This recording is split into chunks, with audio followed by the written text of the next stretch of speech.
Hey, business building warrior, welcome to Silent Sales Machine Radio. I'm your host for the opening segment. In a couple minutes, we're going to jump in and see a panel. There's going to be five of us. If you're watching on YouTube, five of us on the screen. But if you're listening, that's perfectly fine. We're just going to go through a conversation on a popular topic right now that actually is nothing new. I've been in e-commerce for well over 20 years at this point. It's been the only income from my family of seven, and I for that period of time. My wife has been able to stay home, homeschool our kids. So the only income is the creative internet based income streams that we've become reliant on as a family. That's been our reality for 2+ decades. And I can tell you, there's not a lot new under the sun anymore for me. I've seen it all before. There's patterns to all of this. Right now, the hot topic in a lot of the Facebook groups and a lot of the support groups for Amazon sellers, and in our 75,000 member Facebook group, one of the hot topics is, wow, Amazon just made some changes. What's this mean? Should I be scared? Does this change the game?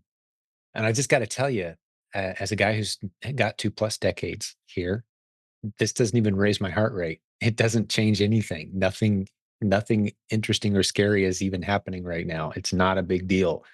And here's how I'm able to say that with such confidence. One, we've dove into the changes and really ultimately, as you'll hear a couple of our panelists today talk about, 20 cents a unit, 40 cents a unit, something like that. Once all the dust settles, that's what we're talking about. These are the changes. A little bit of a policy shift, a little bit of a procedure shift, I should say, and how you send your products into Amazon. Very minor stuff. It's creating a ton of opportunity, though, as we'll dive into on today's episode as well. And here's just the life lesson. Anytime there's opposition, there's opportunity. Anytime there's change, there's opportunity. If you've got the right mindset, that's just a general side lesson. But let's talk very specifically about selling physical products online, which is one of the most exciting business models that we teach on this podcast and in our community. Keep in mind, we're a multiple income stream community. We love seeing people diversify their income streams, build beautiful systems that complement each other, step back, let the whole system run itself while they're monitoring the good people they've put in place. One of our panelists today is perhaps one of the greatest examples of that. We've got Kang on our panel today. He's got a $3 million business. He used the proven Amazon course to grow and completely automate a beautiful system. A couple guys in his warehouse run this system with a couple virtual assistants. He just steps back and decides how much money he's going to put into the system. A nice, steady, growing, stable system. He's not concerned.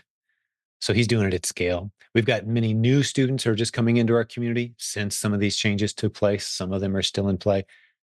They were oblivious to how things used to be, and they're taking off and they're doing great. The evidence is everywhere, if you choose to find it, that things are not only not in a bad place, they are heading towards even better places than they've ever been before, as evidenced by one of the most important stats you need to keep in mind. And we'll mention this on the episode as we go further into it today. I won't dive in real deep right now, but e-commerce is obviously in its infancy and exploding in growth.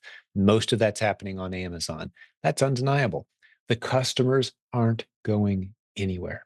And that's the point I want to make and drive home in an opening segment where it's just you and me. We'll jump into the panel in a moment. But I've seen no short of 50 to 70, maybe as high as 90 or more significant policy and fee changes over the past 20+ years, first with eBay, then with Amazon.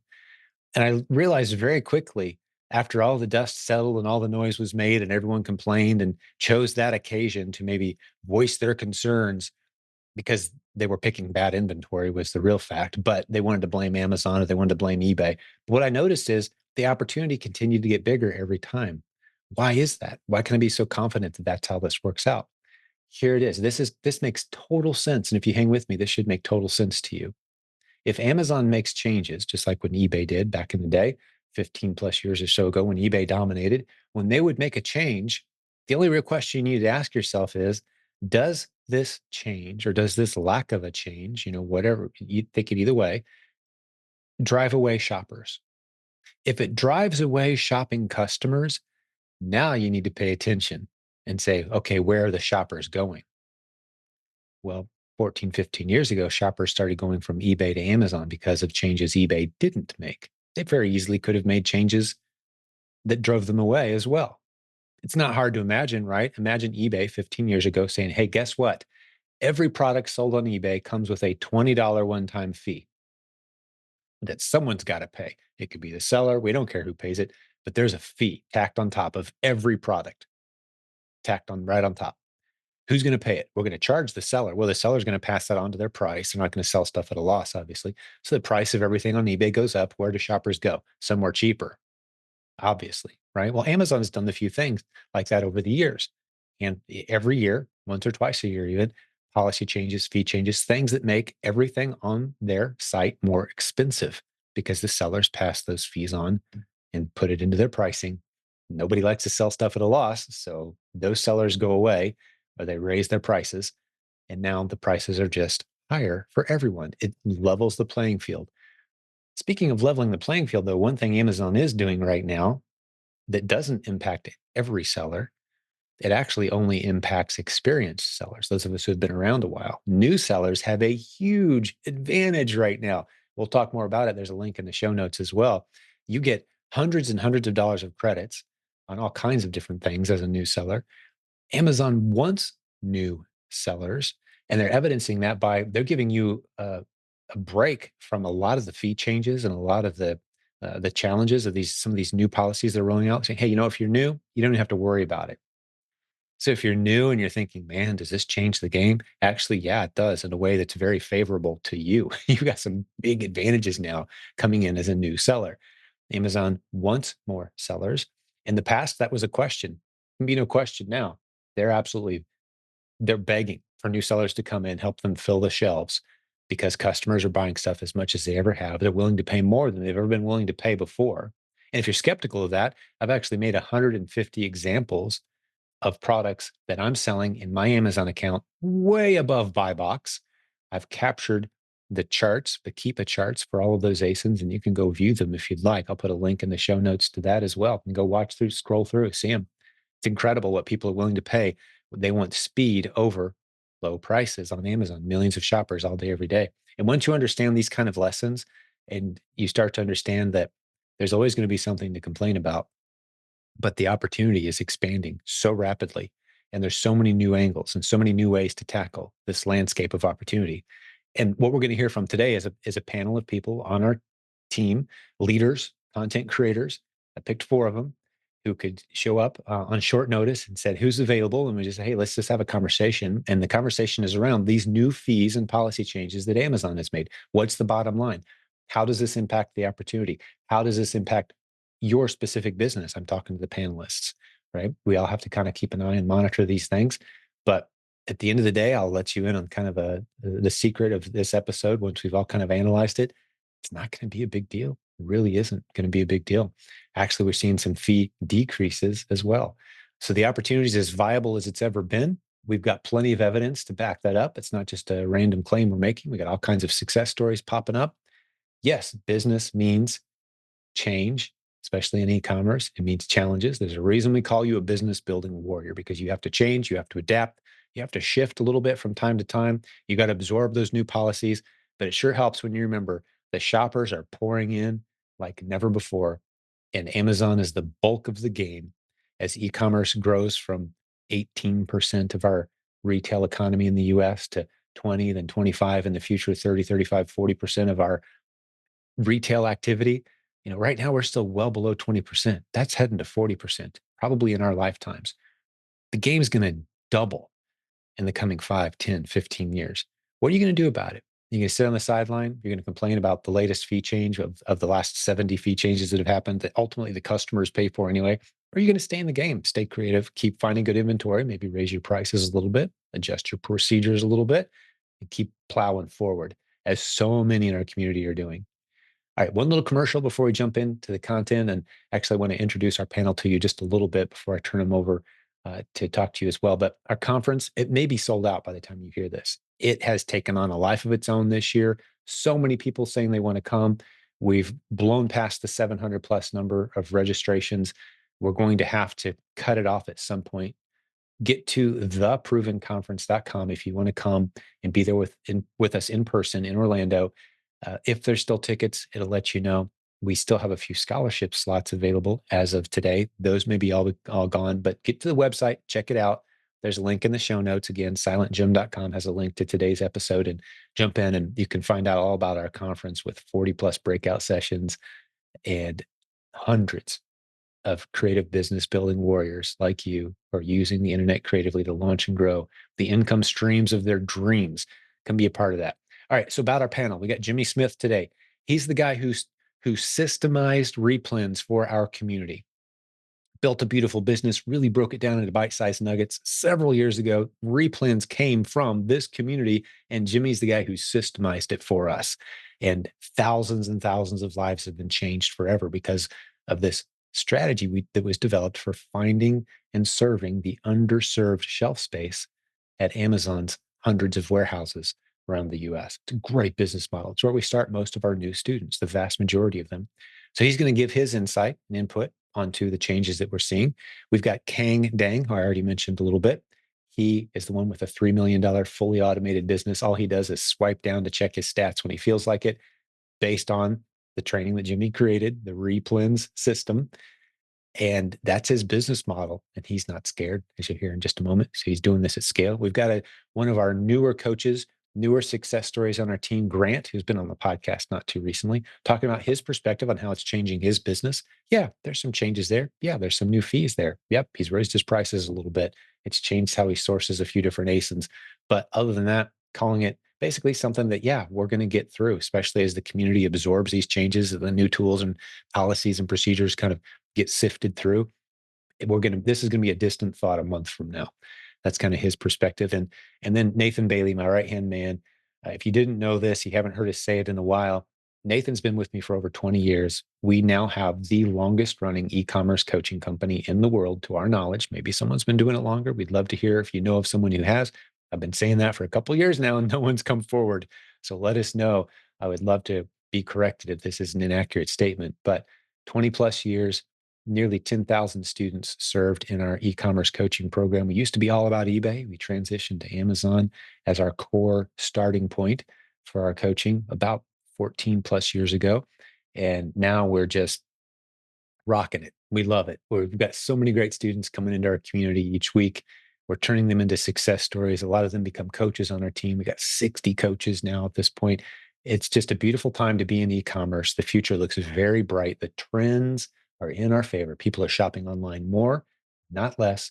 They're using Amazon more, not less. They're using Walmart. We're getting into Walmart. We've got new Walmart training coming as well soon. So as long as you're willing to pivot, pay attention to the changes, hang around positive people who are forward focused, and pay attention to the little details that you don't want to let fall between the cracks, you can grow beautiful income streams. So we're so glad you're part of this community. Keep fighting, warrior. Let's jump over and have a conversation with our panel. I apologize for the longer intro today, but it was kind of necessary for the topic at hand. As we discuss, again, to remind you, these recent changes that Amazon has made, the new fee changes, the new shipping procedure changes, what impact is that going to have? How are we addressing it as a community, as a leadership team? What are we seeing in the community among our students, among the businesses that are reliant on Amazon for a significant part, if not all of their income?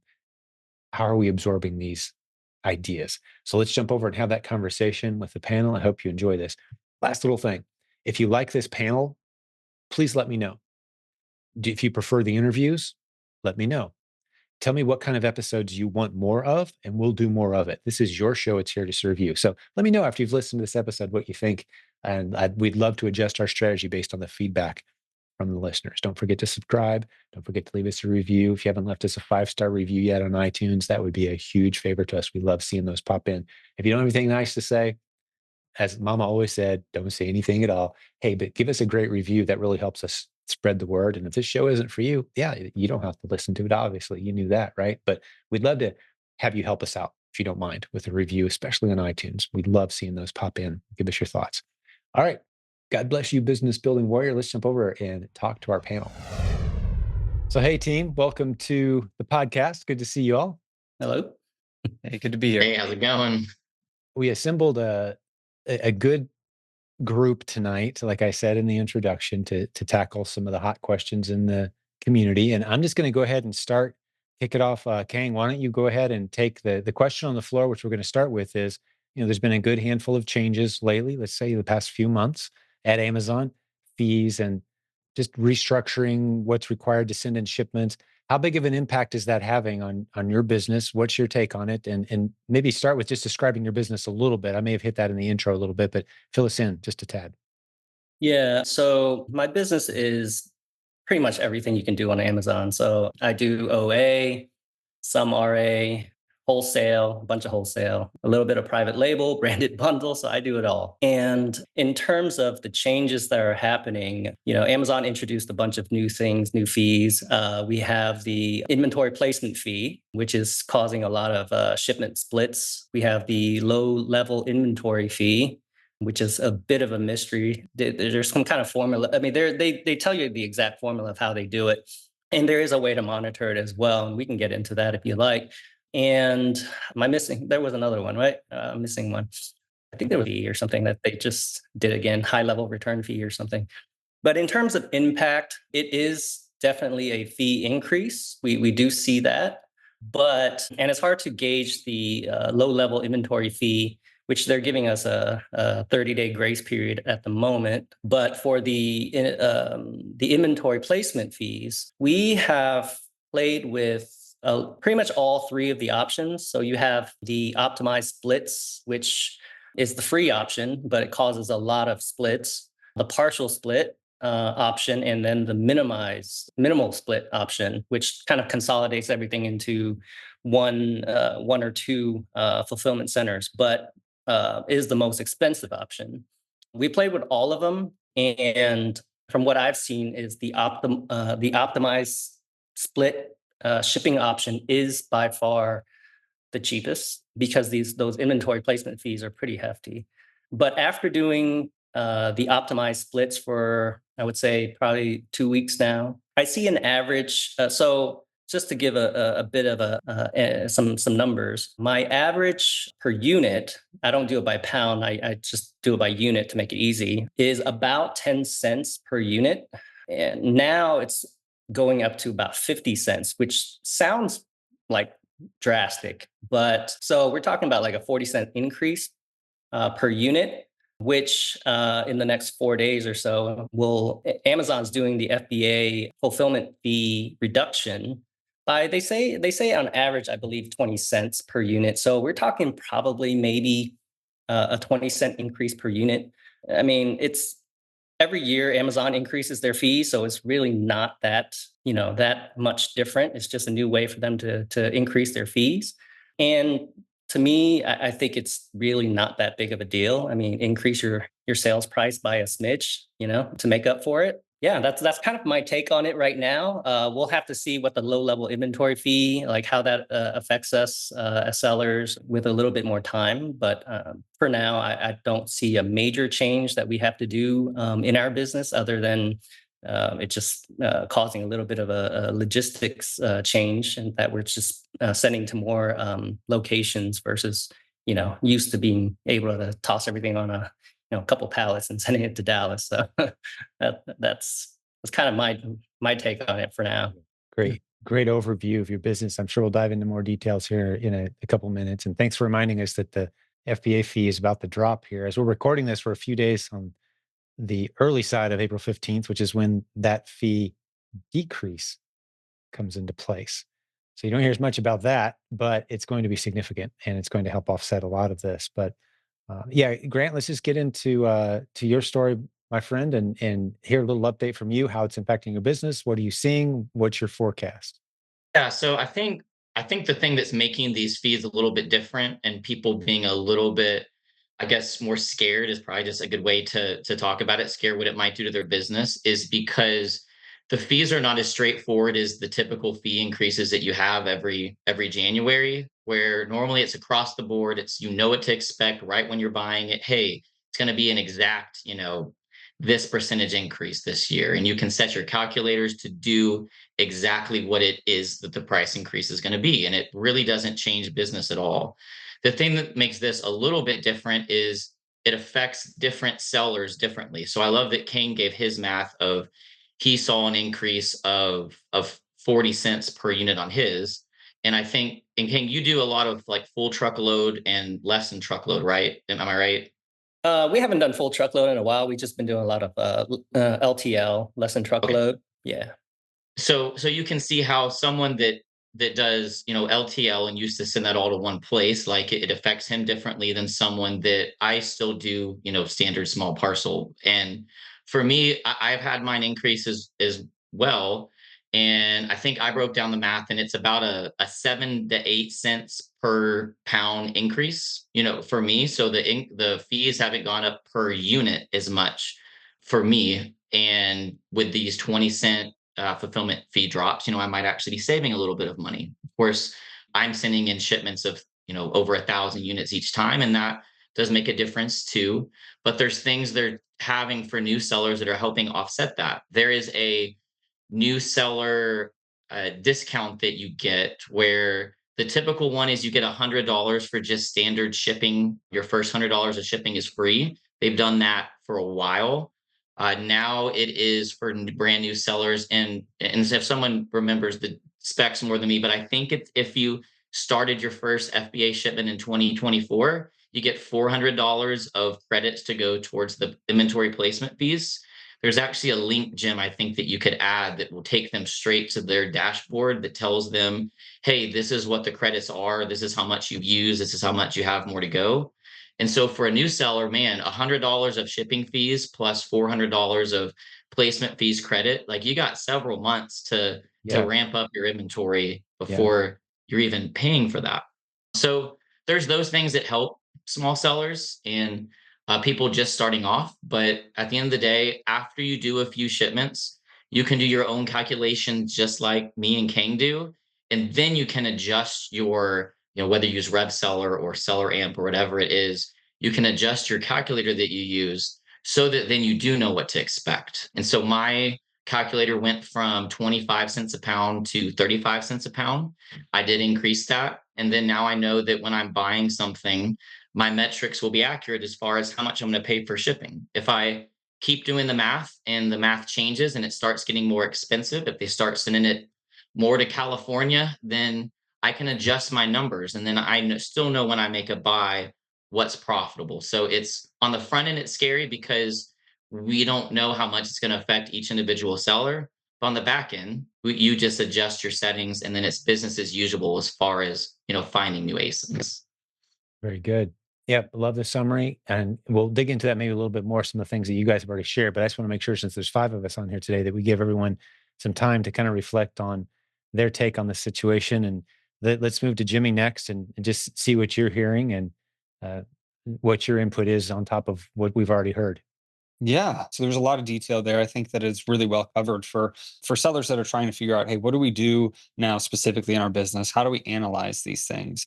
For me, I've been selling on Amazon since December of 2015, so I'm in year 9 now, and all of these different changes that have happened year over year over year. Now, what I did just today was I looked up what were the most recent fee changes. Actually, I did 2022 instead of 2023. It's shockingly hard to find some of the old fee changes, but in 2022, the change for just one of the pricing tiers was for small standard products. It went from $3.32 up to $3.59. That's a 26, or no, sorry, 27-cent swing on every single product that gets fulfilled. That was just in 2022. Well, this year, on that same exact price band, because of the fulfillment fee decrease, it's going from 377 down to 360. So it's 17 cents of saving on each individual ASIN and each sale that you have. However, there are going to be increases with the low inventory fee. There's going to be increases with the shipping rates. And Amazon estimates about a 15-cent increase across the board on average. Now, yes, that is the average. So some sellers may be at 10, some may be at 40. But ultimately, it's really not that much different than prior years. And so whenever I see people look at the opportunity, because that's, in training so many different people and being out here talking about this so much, people get worried about, well, is the opportunity gone? It is not gone. It really has not changed. It's been the same since 2022. The fee structures are just more spread out into different metrics so that Amazon can more properly calculate fees for bad sellers that aren't keeping up with inventory. They're sending in bad things that aren't selling. There's a bunch of different things that now Amazon has done to probably protect themselves and properly charge for inventory, but it also helps really good sellers. And in my opinion, it helps the replens model very well, even though, yes, you do have low inventory. But as you're testing ASINs, you can test these things for 90 days before they're able to even apply a low inventory fee. These are just changes. It's not the sky is falling. It's just it has changed a little bit. And Amazon is giving us some leeway to figure that out over this next month from the time of this recording in the month of April of 2024. And, the fees really aren't that different. That's kind of my take on it. It's annoying to have to calculate these things now and figure them out, but the people that do and that pay attention to the numbers, like King and Grant and other sellers that have been around for a while, I think it will actually end up helping out in a long term because they'll be able to figure out, okay, what are the best ASINs to focus on, and what are these things that I should be avoiding, and how do I do the right inventory settings for my shipments? All of that for sellers that are experienced will be not a help, but it will be something that can help their business from just getting eaten up by all these fees. So for me, it's not a big deal. Ultimately, it's about the same as it was before. Yeah, very good. I'm in agreement with everything that's been said so far. I have a little bit of input I want to include myself, taking some notes, but I want to hear from Nate first. We haven't heard from you yet, my right hand man. For over 20 And years now, running the coaching program. Buddy, what are you guys hearing from the coaching students at the coaching office? And what's your take on this latest round of? everybody that's having success and has the right mindset about business is full steam ahead. There's your scarcity mentality and your abundance mentality, and coaching helps a lot with getting in that abundance mentality and having, some of the right brain power behind your business and not just going at it alone and facing that fear and confusion. That's why we have this community, is that so that we can all learn together and grow in what I call co-opetition, right? But my take on this, and Jim, we've seen that we've been at this for a long time. I've been selling on eBay since 1997. We've been running this coaching program for over 20 years. We created I first hit you up and said, hey, we did this proven eBay course thing that went crazy, that was incredible. And I said, we need to create the proven Amazon course, man. Me and this other coach, we've been testing Amazon. And this is like 2007. We started testing on it. And then by around 2008, I think we had the first rendition of the proven Amazon course, right? Right. Here's how FBA works and all that stuff.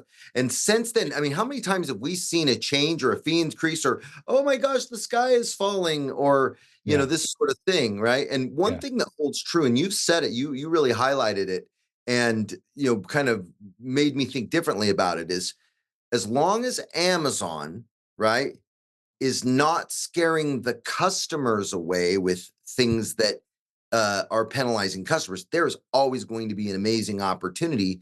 It's just there's always going to be a little bit of a pivot in business. If you stay stuck in the same thing, like, hey, I want to go yard selling forever, and that's all I'm ever going to do. Hey, great. I do that. I pick up stuff. But if you intend to think that you're going to build a growing, thriving business, just sticking to that strategy and that's it for the rest of your life. I mean, if you enjoy it, that's one thing. But you have to grow, you have to expand, you have to pivot, you have to change. In this instant, Amazon had to change. And this is where I get a little bit conspiracy theory, or where, and you can kind of reel me in, Jim, like you always do. But Amazon showed an 800% increase to their shareholders in 2023. Go look at the shareholder, an 800% increase. Their stock had never grown more. But I think they're losing their shirt when it comes to shipping. They have offered Americans this inbound shipping fee that is, from what I know, because I own a 3PL, I'm partnered up with one of the largest shipping companies in the world, offering a program called integraship.com. That's a merchant fulfilled shipping thing they've now partnered with Amazon. And I think Amazon's been losing their shirt and hiding those losses from shareholders. I'm getting a little conspiracy here, but I think they've been losing their shirt because they have to FC transfer everything. We saw In 2022 and 2023, we really saw the increase of FC transfer in ways that we haven't. And Amazon's still trying to get it together. I think that there's support. I mean, I talked to a lot of people, Jim. Oh, they lost my shipment, or this, it took forever to get checked in, or whatever. They don't have the support systems to manage everything that's coming at them, and to FC transfer it around. They are losing their shirt. Talk to somebody in Canada and ask them how much they pay for inbound shipping. How much of a discount shipping rate do you think Canadians get to ship inbound into Amazon? Into the US? Into Amazon in Canada. In If Canada, I want to yes. ship an A lot FBA, less than the US. no, you don't. You pay full price to ship, and there is no inbound shipping discount for Canadians. Oh, they're not getting any discount. That's right. Yes, Oh, that's we've right. We been get spoiled. yeah. Americans have been spoiled this whole Yeah. time. We get Okay. commercial plus pricing on inbound shipping. So Right. we need to count our lucky stars there, but know that if Amazon's losing money, right? And when I don't even think this is a conspiracy. I think this is real, but it's just not on the surface.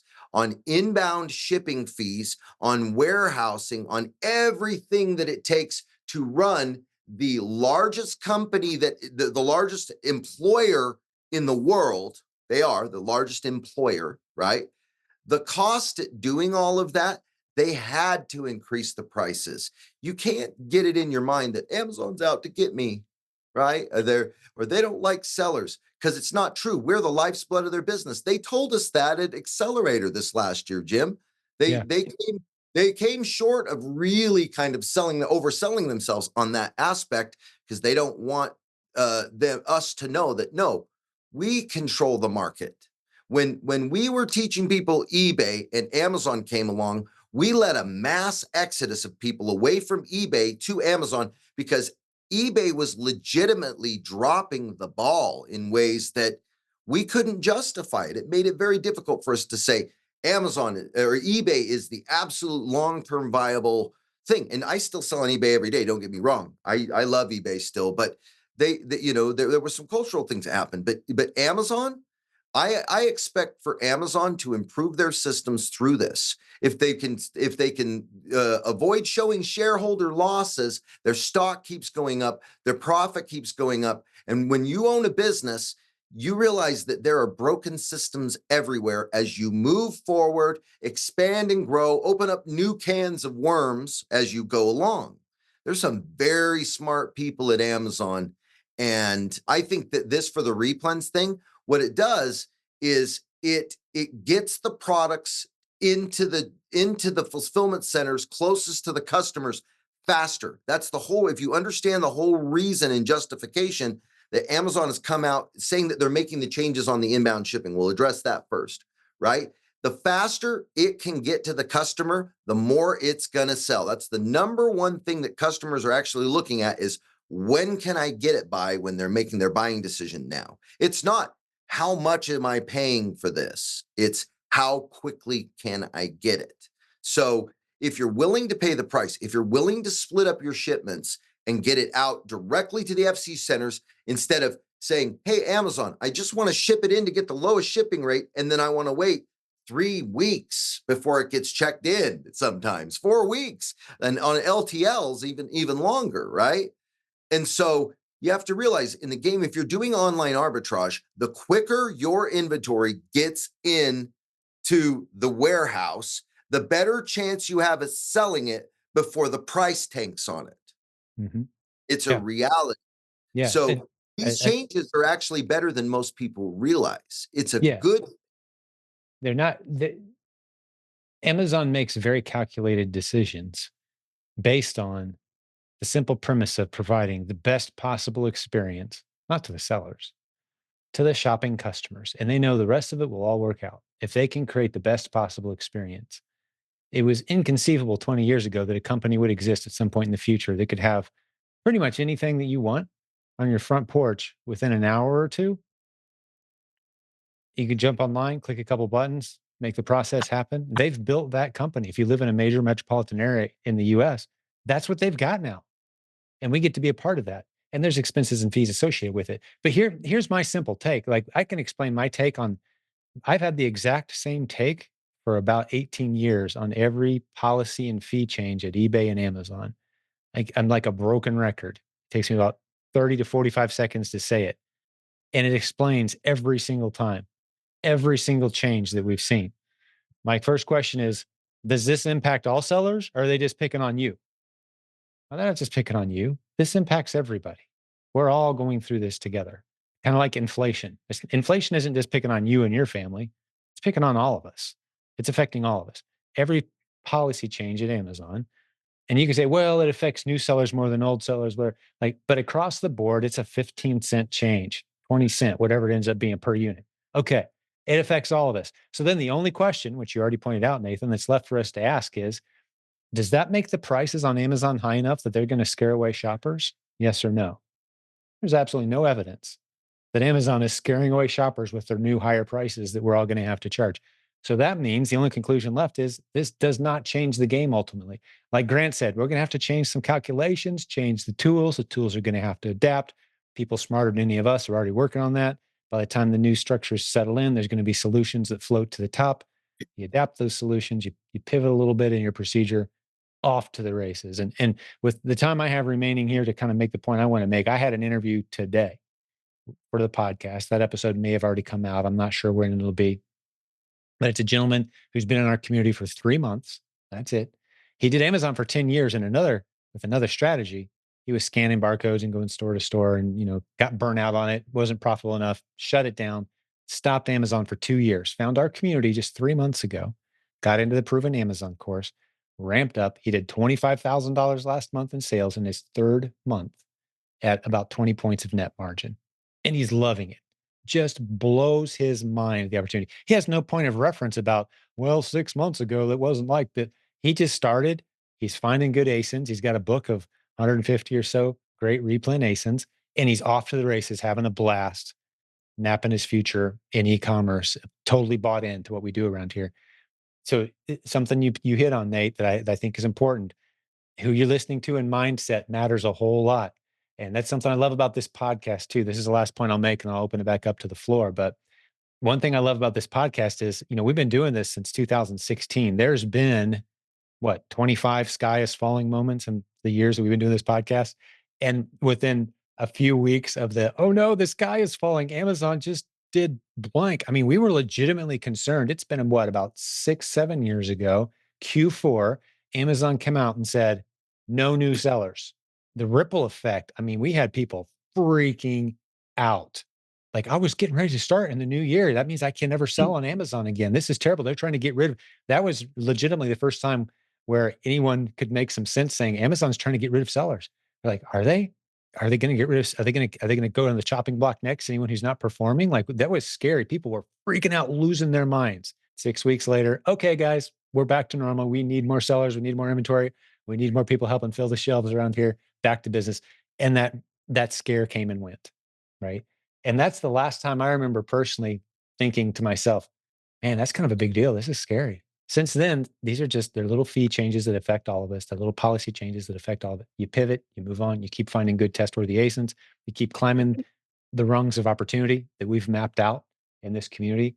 And you can choose to be a success story, or you can choose to complain and talk about how things are always changing, how hard it's getting. But pardon the interruption. We'll get back to the show in just a moment, but I've got to tell you about the sponsor that we have today, Humminbird, Humbird, humminbird.com. There's a link in the show notes. They provide services for all your trademarks, corporate setup, branding, marketing, and tax advising, as well as we enter that time of the year where taxes are on the mind of especially those of us here in the United States. How do you most efficiently handle the challenges of making sure you get all of your deductions, taking care of all your tax concerns, making sure you do it right without paying too much? As an e-commerce seller, as an Amazon business building warrior, they've got some incredible services that you should go check out at humminbird.com. That's spelled HUMNBIRD.com. Let's get back to the program. And you can choose to be a success story, or you can choose to complain and talk about how things are always changing, how hard it's getting. But, well, Nate, you and I have done a lot of talking. I want to hear from our panel. And I want to ask a question to everybody on this panel and see if we can get this answer right. if you're somebody that's affected like this in your bottom line, and how do you monetize your business or make it back? What are the things that you can do to maybe, I don't even know a real pivot is really needed here, but what are the things you can pivot to make more money? If you're in that business mode where, you're going back, you're really digging deep into your numbers and you're checking your metrics and you're like, wow, we're down in sales, or man, we're not as profitable as we thought we would be, or whatever. What are those things that you can do to increase margin? And I'm going to start, right? But my first tip is find more profitable inventory. I just bought a Gaylord of these. I have access to 13 Gaylords of these, $1,000 piece, USB to lightning cords, 10 footers. And the reason why they're liquidate them is because this is broken on there, right? 10% of what it retails for. I have literally, and you know what they're doing with these? Do you know what they've been doing? Throwing them away because that was broken on the thing. The little I said, packaging okay, tab. okay, I'll buy that for 10% of what you retail it for. Find new ways to find more profitable inventory to offset it. Where are you selling those? You're not selling those as new on Amazon, Anywhere I right? can possibly flip them. Yeah, sure. Lots of options. eBay, I'm selling them on Amazon too, because Walmart. this company, all they do is supply C stores, convenience Okay. stores. They don't even sell on Amazon. They're like, really? What, Amazon? What's that? I first hit them with, hey, why don't you just let me sell all of that for you, and I'll take 25% revenue share. And I thought about it and went, wait, no, I'll tell you what, I'll give you 10%, or I'll just give you 10% of what it retails for right now, and I'll have a box truck come and pick this up. Bam. Yeah. There's opportunities everywhere. If you, like I said, don't get stuck in doing the same thing over and over and over. I highly recommend moving to a place where you can get through the replens model, really bolt down to that and evolve up to wholesale. And once you get some established product sources, then get into that brand and bundle things. Brand registry, guys, is where it's at. I don't know if you guys saw this, because I have my pulse on this. They just came out with a new feature today, or not today, but it's been around for a little bit on beta, but I've been testing it. And what it's called, I'd love to share my screen and show you guys this. This is audio only for 80% of our Well, audience. it's called tailored promotions. If you're brand registered, I can send a promotion to people that abandoned my cart in the last 90 days. I can send hey, get 10% off or 15% off that product that you were looking at. I can go back to customers that recent customers that bought from me, right? And engage with them with a promotion. It's amazing. So as Amazon creates other policies for, that affect, sellers across the board, they create new things that when people are really paying attention and they're moving up that ladder, continually evolving in their business, continually monetizing, continually finding more profitable opportunities that we can show you with coaching, right? They're adding features for the serious players. So as you evolve up to this level, this higher level, it gets easier and easier and better. And when these hits come along like this, you're going to be like, no problem. Yeah, you just absorb them easily because you've got an established system. Yeah. If How you would the rest of you answer Nate's excellent question? Like, in what other ways might you consider monetizing these opportunities? Every point of opposition brings opportunities. We've always said that. Yeah. There's always 50 ways to solve any problem that you encounter with e-commerce. So how are you guys processing where we're at in this discussion tonight so far? Who wants to go next? Yeah, let me go on this one. So I think in general, I'd like to maybe just tell people to calm down. I mean, it's not that bad. All right. It's really in line with every year's fee increase so far. And I totally agree with Nate. I mean, start at the replens model, get really good at it, because it's really where you learn how to sell on Amazon. You learn all the tools like Keepa, and learn all the data that you need to know. But then, start branching out. That's kind of been our journey. We started with arbitrage, branched out to just wholesale, traditional wholesale, and then just did the whole spectrum there. Lately we've gotten into branded bundles, and I can't. I mean, that's if you once you learn how to do it and get it right. I mean, the margins are amazing. So, for instance, I had, when all of this happened, I said, oh, tomorrow the fees are increasing by roughly, I just kind of guessed that, okay, let's just say it's increasing by 20 cents. What I did was I just went to all my bundles and increased it by 25 cents sales price.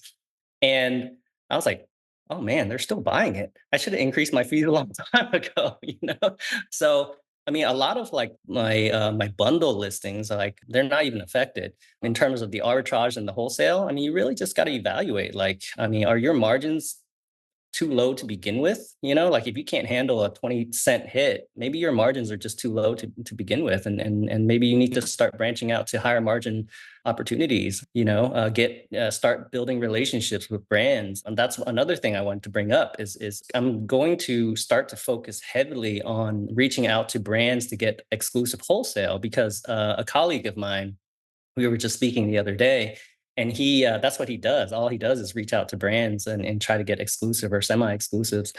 And he says that a lot of brands that kind of shut the door on me in the past because they sell on Amazon themselves, those have been his prime targets because he said, I have never had so many brands say yes to me lately because they're just so tired of dealing with inbound placement fees that they said, I don't even want to sell on Amazon anymore. You guys take it.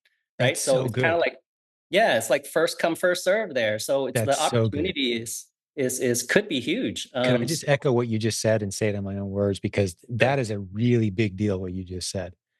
Right now, I would estimate 90 to 95% of all brands in existence, I'm talking hundreds of thousands, probably more like millions of brands, they're aware of Amazon and they don't know what to do with it. They're uncomfortable. And you think they were uncomfortable before? Now, when they try to send in a shipment, they got out like, what? I got to send it to 8 places? What are you talking about? Like, this is a pain in the neck. They Right. don't sell on Amazon for a living. That's what we do. They make Right. products. And when Right. 2 or 3 years ago, when they said, no, we don't need resellers, we got this. Get off our ASINs. Mm-hmm. We got this. We're brand registered. We're chasing you away now. What they're doing now, what you just said, is they're backpedaling, going, wait, this is complicated a little bit. How about we let the resellers back in the door? You guys do your thing. Here's our catalog. Have fun. We're going to see a lot of brands open those doors right back up because of the complexities involved in dealing with these things. And we've got the tools and the training, and this is what we do. I love Right. it. You approach the brand and say, hey, let me come solve your problems. And I'll take a Jim, cut of the profit. You on don't have the to other create side a of new that product. coin, I love that, man. That's so good. on the other side of that coin, Jim, you have all this fear going on with sellers, and their solution is, well, I'm just not going to send in FBA anymore. I'm just going to do merchant fulfilled. That is Like, opening the door for you to win the buy box as the prime seller. Less people yes. in the prime buy I box. I know you guys all know this, but just for the listener who may not know, just in the past few months, I've given 150 examples from my own inventory where I've had the opportunity to come in and be, if not the only FBA seller, one of only a couple FBA sellers on ASINs. And let's say the buy box is floating between $22 and $25 and everyone's fighting over that buy box. I'm coming in 10, 15, $20 higher than the buy box as the only FBA seller who can get it there the fastest. And people are paying those prices. So yeah, walk away from FBA if you want, but those of us who are smart enough to stick around and raise our prices are going to make a killing because Well, we're the only option for speedy delivery. do merchant And fulfilled where it makes sense. Where it makes sense only, right? Because I do a lot of merchant fulfilled stuff, I but do my too. warehouse, I have a 3PL. And as soon as Amazon threw this out there and everybody went, whoa, you know what? All inbound shipping, just like everybody got into the, the inbound shipping workflow and they went, whoa, wait a minute. Whoa, I got to split this up. Whoa, this is going to cost way more. And everybody, I don't know if everybody else did this, but we literally created and deleted probably 100 shipments. And then everybody in the warehouse went, whoa, slow down. We want to set up more merchant fulfilled stuff. So that's the knee jerk reaction. And that's where the herd is going. And if you follow the herd, you're going to follow the herd to slaughter. So that's my 2 cents. And and I kind of I kind of want to remind people I've been selling on Amazon not nearly as long as some of you guys, but I mean the things that I've seen in the last 3 years. I mean, do you guys remember the GTIN exemption The purge? people freaking out. Yes. And the what was that the verification section Section 3, 3, whatever freaking verification, out. and it Yeah. was like people were like, oh, it's the end of the world. Mhm, I'm about to lose mhm. my account. I And mean, you we know what cracks survived. me up? It's the people who have been through 10 or 15 freakouts now. Yeah. That's it. I'm done. This isn't even viable. And they're here for the next freak out too. Still making money, still putting money in the Yeah, bank. It's and we like, are thought you just trying to scare people away? Is that what you're doing? That's what I've been thinking is like, I mean, what a really scarcity mindset thing to do, to not encourage people to get in. e-commerce and selling products online is never going away. Yeah. Never. Yeah. So I was on another podcast. I want to hear from Grant and Jimmy. We got to give them a lot of time here in a minute. Well, I've used more than my fair share of time, but I was on another podcast in our industry just today. And I said, the thing we all have to keep in mind, there's one statistic. Anytime you start thinking, am I late? Is it saturated? One statistic that tells the story. Only about 18% of all retail economic activity in the US is online. That's heading at 18%. That's it. It's heading to 25, then 30, then 35, then 40 in our lifetime, assuming you live, a couple more decades. Those numbers are rocketing up. The game has barely started. And Amazon right now is about half of that. And of that Amazon activity, resellers, us, people selling products, maybe it's private label, but resellers as well, we're more than half of that. So we are a big piece of an exploding piece of the pie that is the retail. Only getting bigger. So the skills that you're developing right now will serve you very well in the next 6 months, year, 5 years, 10 years. It's not going anywhere. All trend. This is US government data. This isn't me making it up. This is easily, Google what percentage of retail in the United States is online. You can see the numbers for yourself and see the projections for yourself. All right, Jimmy and Grant, we need to give you guys some time. What's on your guys' minds? Who wants to go next? Go ahead, Jimmy. All right. Yeah. So I think for me, the biggest, as I'm looking at this over the last few months since they came out with the announcement, I think the biggest scary thing for most people is just that it's a new name for the same thing that they've done forever, right? I mean, I've had fun and looked at Google and was like, hey, what's the last? Or I just searched Amazon seller fee increases 2015, and I did that for 2016. There's articles every year. Are you prepared for Amazon's fee increases? This is Amazon's largest fee increase. Yeah. Is this opportunity gone? Like is these this going to kill the Amazon opportunity? Exactly. Yeah. Yeah. And every year it continues to grow and expand. Now, I do understand, I want to be a realist too, that there are people that this will affect their businesses. It'll affect all of us, right? This is a scary thing because it's new, but it will evolve and we'll be able to create those solutions as sellers and as a community. And that's what I think makes the biggest impact for a lot of people here is that this community, the My Silent Team community, is a community that cares and is willing to share solutions. And so being involved in that community is more important each and every year as new changes come out because you want to stay on top of those changes and you want to make sure that you're learning from the right people, that you're not in places that they're trying to hide things that are happening in their business or things that are working, they don't want to share them. This community has been extremely helpful for me since 2015, and so I definitely encourage people to continue in that. Now, Nate, your original question I think was, hey, what are some ideas to increase profit margin? So I just want to throw a couple things out there. If you're doing arbitrage, there's tons of ways to increase your profit margin if you aren't already doing them, by looking at coupons that you can add online, doing cash back that you can add, utilizing discounted gift cards that can help you increase the margins. Just those simple changes, if you aren't doing them, will more than negate these increased fees. Additionally, if you are doing arbitrage or replens and you're doing them in retail stores, a lot of times you can talk to those managers and potentially get either a better price, or you can look at getting them in bulk so you can avoid the low inventory fee. Even if you get them at the same price, getting them in bulk so you can supply the demand is going to be important for Amazon. Also, taking those local products, maybe some regional products, and trying to open up wholesale accounts will be important. Or even looking at things that may not be as profitable because of these fee increases. Maybe there are some things that fall off, but they have so much traffic that now you can utilize that branded bundle strategy that's worked for so many sellers in this community. It's just the opportunities that are opened are almost limitless. Now, I know it's difficult and I know it's hard, but it's still important to do these things because if you do them and you learn them, you spend time, there's going to be an upside on the other side of this if you do it well and you stay connected to the community. So I am not discouraged by this. It is frustrating. Anytime somebody wants to take more money from your business, that's frustrating, but there are solutions. And I think that we could have a whole separate podcast on multiple different opportunities that are created by this if people put in the work for them. Well said. I want to be on that podcast. Yeah. Well, we need to do this kind of thing more often, and we'll see what kind of feedback we get. If you're listening to this episode today and you're thinking, man, I want more of this, let me know. because we can do more of this. Typically, we interview the successful students of the Proven Amazon course and they tell their stories. But we've got a great leadership team, 60 great coaches, content creators. There's 100 of us in leadership roles in this community. Tell us what you want to hear. But Grant, man, let's bounce it over to you. You've sat quiet for a record amount of time on this episode today, man. I want to hear what's on your mind. Yeah, so I mean, Nate asked like what you can do to help with profit margin. I think that lots of times people want just a solution that works across the board for every ASIN, for every business model, and that's quite simply not what it is. What I'm going to go down to is when it's time to replenish an ASIN, I'm going to make a decision on each ASIN differently. Some answers might be to raise my price to simply that, hey, the minimum on my repricer is going to go up $1. Some of the solutions might be, hey, I'm going to send more inventory. This is a supplier that is always in stock to help avoid these low inventory fees. This thing moves fast enough. I'm going to start sending in more.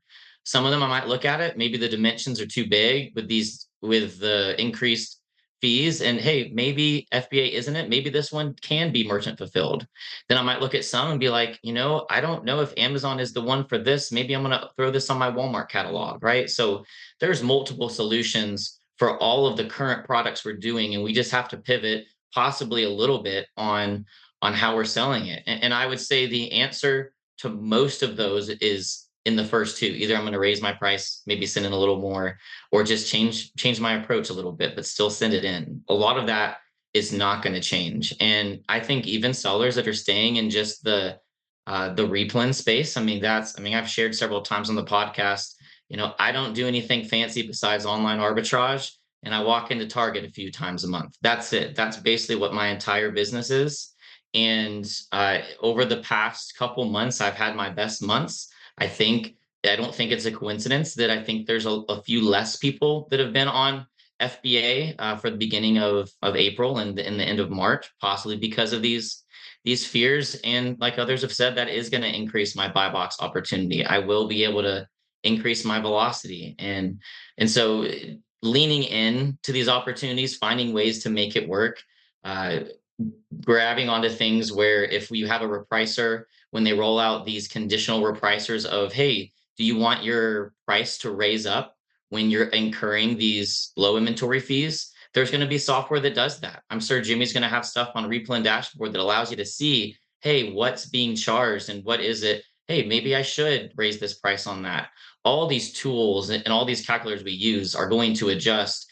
It just happens to be less than 2 weeks into April, and not all of them are ready to go yet. But guess what? By May, we're going to have tons of options. I'll be sharing all of mine with my coaching students, and I'll be chiming in the community as people are asking, what do I do? How do I adjust this? And there's going to be several options. And I do think that doing nothing, if you don't adjust your on-screen calculator, if you don't adjust your plan and look at your ASINs, like, yeah, I think that probably will hurt your bottom line. But that's not what we've ever advised doing. We've never advised to just continue to do the same thing over and over again. Your business evolves, your ASINs evolve, how you source evolves, what type of products you buy evolve, all of that. And so just lean in with the community as we share ideas of what we're doing so that this doesn't affect any of our bottom lines. Yeah, very well Be said. adverse to change. Yeah, that's one thing, Grant, to touch on that is that if everybody just realizes that business and marketing in general, the whole scheme of things, e-commerce, selling online, selling on Amazon, marketing in general has changed more in the last 10 years than it's changed in the last 100 years. 10 years ago, where was Facebook, right? Very few people had a Facebook 10, 15 years ago, right? It's changed more in the last 10 years than it has in the last 100. Think about that and think about how much more it's going to change. And if you can't embrace that change and pivot into that change, you're going to be one of those people that is, complaining on a Facebook group about, gosh, this opportunity is just not what it once was, right? Right. Don't be that person, because that doesn't add any value to all the other people's lives that you're affecting and your own. Yeah. Right. It repels the There right are lifters, relationships. Yeah. There are lifters The and danger of complaining publicly at all is you're repelling potential really good relationships you otherwise might have. The people who are creatively trying to figure things out and producing results and solutions, everyone wants to talk to that guy. Everyone wants to hang out with that person. And that's how you expand your circle and your network. And that, you have your private masterminds, and that's where all these good ideas come from. People connecting with each other. I want to revisit just as another little point of possibly encouraging the listeners who are hearing this episode today. I recently put a video in the Facebook group for everyone to go watch, where I jumped on Keepa and found 500,000 ASINs that had too few FBA sellers on it, meaning zero or maybe only one FBA seller, just a few. I think I put it up to 3. So if you're willing to drop down to 0, there was even more FBA ASINs, where high velocity, fast selling, no FBA sellers, because people have drifted away from that, which means instead of looking at the buy box thinking, I can't make a profit on FBA because you assume you have to sell at buy box level. Again, I provided 150 examples of ASINs I'm on right now where I'm selling way above buy box. And those data points don't show up on any tool. You just got to get in there and test it. So look at ASINs where there's no FBA sellers and hop on them with a nice high price. And who cares if there's 20 or 40 cent difference in the fees now? Doesn't matter, because you're selling for $10, $20 above buy box. That's a low hanging fruit opportunity. There's actually a module in the Proven Amazon course where I break down a few dozen examples of that. But there's opportunity everywhere. So if I'm frustrated by anything, it's the response, the reaction. To borrow a phrase from my good friend Kang, who's on the bottom of my screen. Calm down, man. It's the opportunity is expanding. Change is going to happen. It's part of the formula. It's the reality of the business. But hang with the community, like you said, Nate, and Jimmy echoed that as well. And we're here to help you guys out as listeners of this show, as students of the Proven Amazon course. Well, let's just swing around the horn one more time. Let's try to keep it short. But any last parting thoughts? Any last tidbits of wisdom for the listeners who have heard this today? And Jimmy, I love you provided some empathy. Yeah, these are changes. It hurts. It stinks. You got to pivot. We're here to provide solutions. But yeah, man, the future is so bright with this opportunity, and the evidence continues to pour in every day. We've 2,000 posts in our Facebook group. We get several every week of people going, "Wow, this works. This is great. This is changing my family's financial future, thanks to the community, thanks to the instruction that they found here." So yeah, let's swing around the horn. Maybe Kang, let's hear from you again, buddy. If there's anything on your mind. Yeah, I think it's been pretty well covered in general. I do want to advise people, just don't try to circumvent the issue. Like just deal with it. We've heard possible solutions out there that can consolidate your shipping through software. Just don't do it. It's already causing problems. Amazon's like, I've never seen Amazon counteract their they thought this really it's really well thought out. Like they countered a inventory placement fee with a shipping defect fee, saying that if you try to circumvent the situation through whatever means you figure out, we're going to charge you for shipments that you abandon.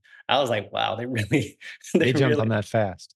yeah, they really thought of that. Let me fill in a couple gaps for the listener who may not know what we're talking about. There were some creative solutions that popped up when Amazon started saying, "Hey, if you want to save money, split your shipments up and send them to a bunch of different places instead of just to one." And there were softwares that popped up and said, "Hey, we can help solve that. We can take the pain out of this." And it kind of manipulated the Amazon system a little bit. We didn't hop on it. We didn't endorse it. They were after us hard. They wanted us to endorse it. We could have sold hundreds, maybe 1,000 people on this solution. But we said, nah, we're going to wait, see how this plays out. We're not going to be opportunistic about this. We're not going to endorse something we don't understand. And turns out, once again, being slow and cautious and withholding our endorsement of something paid off big time, which happens around here silently multiple times monthly. We're like, oh, I'm so glad we didn't hop on that train 3 months ago. So glad we didn't hop on that train 6 months ago, last week, whatever it is. And you're exactly right, Kang. A lot of people are now getting some scary warnings from Amazon because they tried to circumvent Amazon's what they're trying to do with these new policies. And so stick around. We take these kind of decisions very seriously as a leadership team. And Kang, I even got a text from you today. It's like, yeah, I hate to say I told you so, but yep, you nailed it. And you did, Kang. You and many other good leaders on the team pointed out, like, I don't think we should go down this road. So we didn't. And to the credit of the team. So yeah, thanks for helping steer us out of that one. And hey, real quick on that, too, if somebody uses a prep center, just see what software the prep center is using. 'Cause sometimes you may not know. I've seen They people represent you. say, "Hey, I got this notice. I don't know why," but they're using a prep center that may have been using software similar to what King and Jim were just talking about. So just double check and see what your Yeah. prep And center Jeff is doing. Schick was one of the loudest voices in our community too, to his credit. He's like, hey, you got to tell your community, do not endorse this. He's like, Jim, you guys should not endorse this. It's probably going to come back to bite everybody here very quickly. And it did. But those who were listening to our advice, they completely dodged that bullet. I'm grateful again for the great advice from Kang, from Jimmy, from a good handful of other great leaders in our community that saw that train coming, and we dodged it for sure. Well, what else, guys? Let's go around the horn. Who wants to wrap us up with a closing comment? One thing I wanted to say, it's more of like a personal development thing, because that's what this is. It's conditioning yourself in business to deal with the adversity. Just know that when you're having adversity, if your account gets suspended, that's how you know you're in business. If you're not having any adversity and everything's just running smooth, you better check your P&L or your bank account and make sure you're still in business, because that's just not how it works. And one thing you said about this community, and I'll stand by this because I know it. I mean, this is the background that I come from. You are the sum of the top 5 people you surround yourself with. If you hang out with 5 guys that are smokers, the 6th guy is going to become a smoker, right? You hang out with 5 wildly successful people, the 6th guy is going to be wildly successful too. You are what you believe, you become what you think about. And with this business, right, the number that you put up in sales and volume and what you believe you can do is all right here. If you believe you can do it, you'll do it, right? Like I was sitting here, one last thing. I was sitting at my laptop late last night working, and Matt was still here working. And what are you working on? Oh, I'm just building another listing. And he's like, what are you doing, dude? And I said, yeah, I don't see myself making $1 million a year, building listings with people and stuff. But I mean, I enjoy it, right? And I know I'm really good at it, and I know how to. I like, like making a listing like a baby and watching it flourish into this great, awesome thing, enjoy that. But, believe in your mind that you can get to the level that you really want to get to, and raise those expectations mentally. And don't major in the minors. These things that everybody's up in arms about, these are the minors. Major in the majors, right? In your business. So good, man. It'll happen. Good encouragement. I would think the last thing that I'd want to say, and I think we've all been saying it for a long time at this point, is that focus on the things that you can control. And at this point, we can't control Amazon's fees, but we can control how much we spend on inventory, type of inventory we purchase, how often we send it in, the things that we're learning and applying into our business. If you focus on those things and the activity level that you're producing in your business, then these fee structures, while they will have some effect on your business, they're not going to destroy your business. They are just going to be another piece, something that you have to factor into your decisions. But if you're making the right activities and you're buying inventory, sending it into Amazon, you're going to see the results from that long term. So just focus on the right things, focus on your activities, focus on the things you can control. And if you do that, you'll be well above the rest of the people that are focused more on everything they can't control, which is Amazon or a shipment got lost or something like this. That is annoying. But if you're focused on those, you're just going to run yourself into the ground versus focusing on those activities that actually make a difference in your business. So that's the last thing that I'd probably have to say on this. Yeah, great classic advice, man.